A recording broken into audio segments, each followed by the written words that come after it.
Now to this, the co-founder of Black Lives Matter, Rhode Island, is endorsing former President Trump and calling out the Democrats for what he calls years of racist policies. Watch.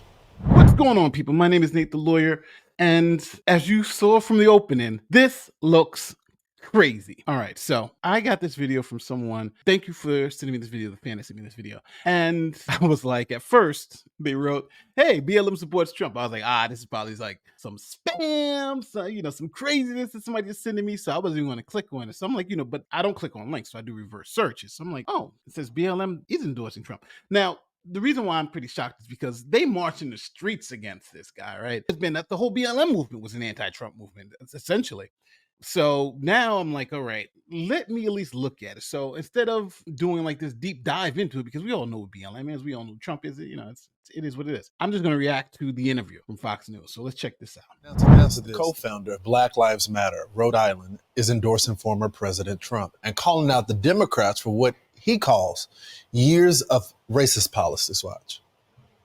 We've been used and abused for so long. That party, they don't value our vote. All right, so the first thing I am going to say here is BLM Rhode Island. BLM is a whole bunch of different factions and all this other stuff. So this is BLM Rhode Island. Rhode Island's a pretty small state. It's smallest land-wise, but I don't think it's not the smallest based on population. So there's that. And just because I know that that's what the critics are going to say, oh, this is just some little outpost. But no, this is the co-founder of BLM up there. So their policies are basically racist policies, and I believe it's a racist party. Donald Trump he's the opposite. He's going to tell you how it is. He's going to give it to you straight. Trump has done more for the Black community than any president I can think of in my lifetime. Those are some like crazy statements. And he's not alone in his criticism.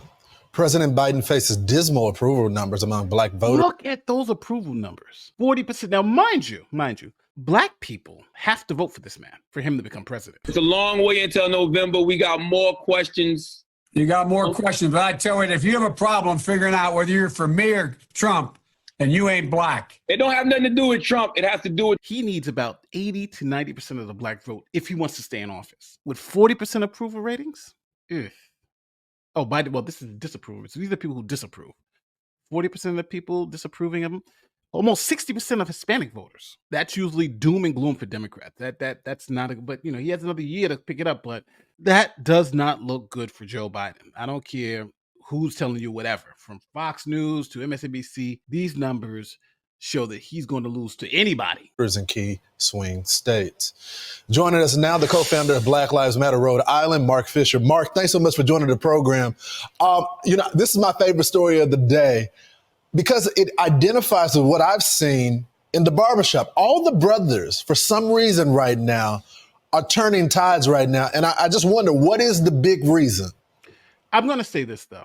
That is true. Now, I'm going to just I go play poker. I go hang out with the cats in Houston. And I'm going to tell you, there's a lot of talk about, Trump isn't really that bad. The narrative that he's a racist is a false narrative.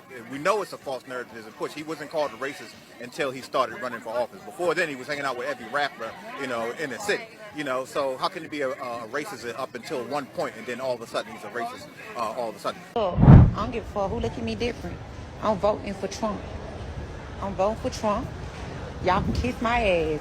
Only thing these motherfucking Democrats done got in here in that chair and did was gave money to other motherfucking countries. They ain't gave us none, and you wonder why all the killing rate still high.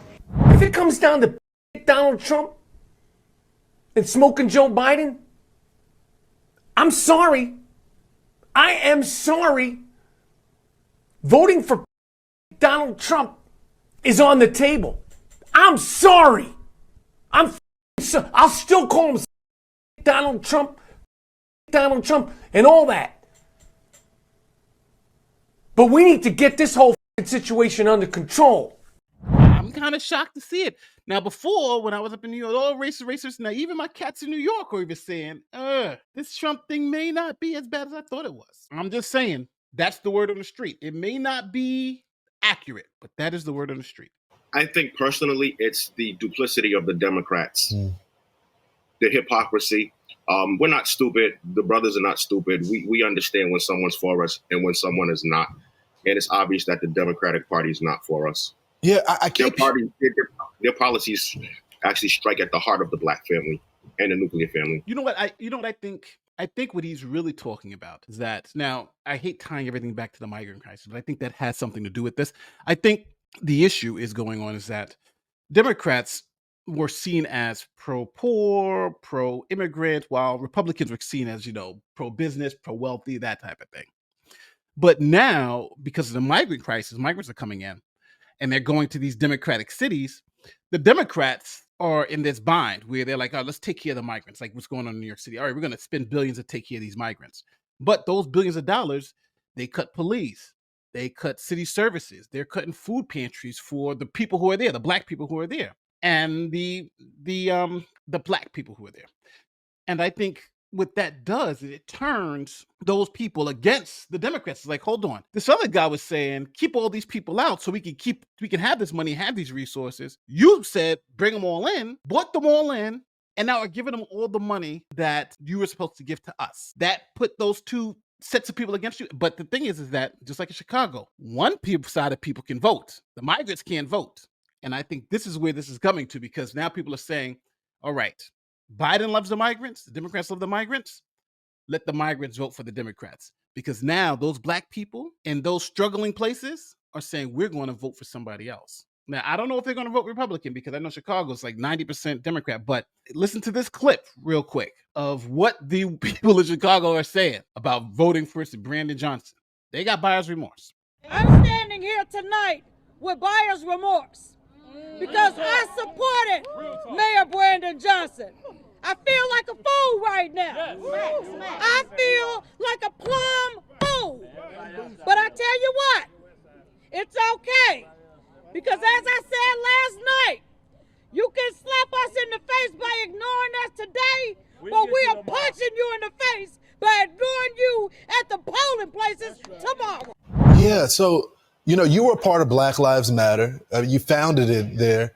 And now you're saying, you're not saying the entire Republican Party, you're saying Donald Trump. So what is it about Donald Trump?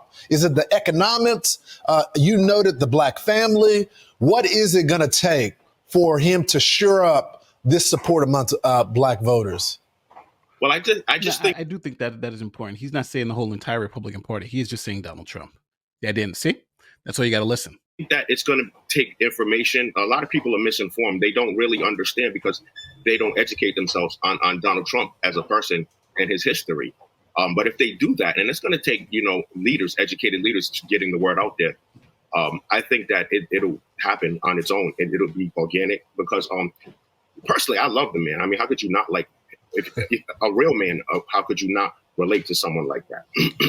Yeah, he watches every morning, so I'm sure he's cheering as you're saying this. We looked at some of the polls for Trump over Biden in the battleground states. In 2020, it was 8%.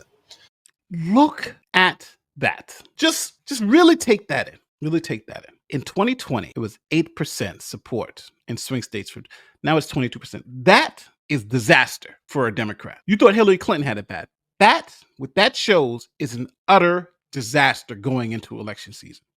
If Trump gets indicted or whatever, if these numbers stay anything close to this, Biden is looking at a loss. There's no way to even spin this. Now in 2023, he has 22%.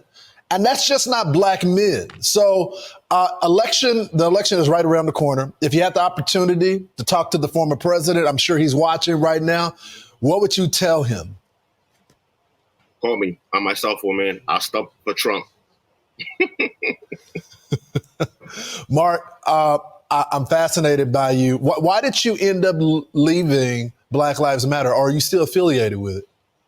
No. I'm still affiliated with it. So just to make it very clear, this guy's not even out of Black. He's still with Black Lives Matter, and he's stumping for Trump. All day, because the thing about it is, my message that I preach and that I tout is unity. It's a message of unity. It's unity driven. I want to bring together all the marginalized groups from the margins and bring them to the center, because we're stronger together as a one nation indivisible under God. Yeah.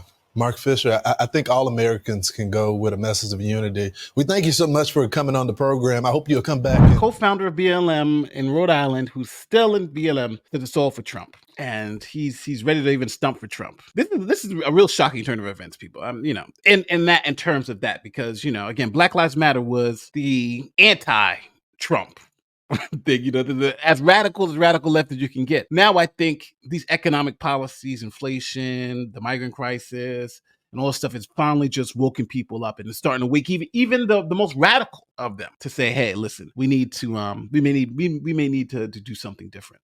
But let me know what you think in the comment section. Tell me where I'm wrong, right? Tell me where I'm wrong. If you think I'm wrong, now it's still early. Things can change, right? We don't know what's going to happen. But again, like I'm going to be saying, I don't care how strongly supports Donald Trump or Joe Biden. If the numbers stay like they are, Trump is going to win. And I know people are going to be like, well, he's indicted 4 times, he's all this. Trump is, if the numbers stay where they're at, Biden's going to lose. So he's got to figure it out. Don't forget, like, subscribe to like YouTube stuff. My name is Nate the Lawyer, and I'll see you next one. Peace.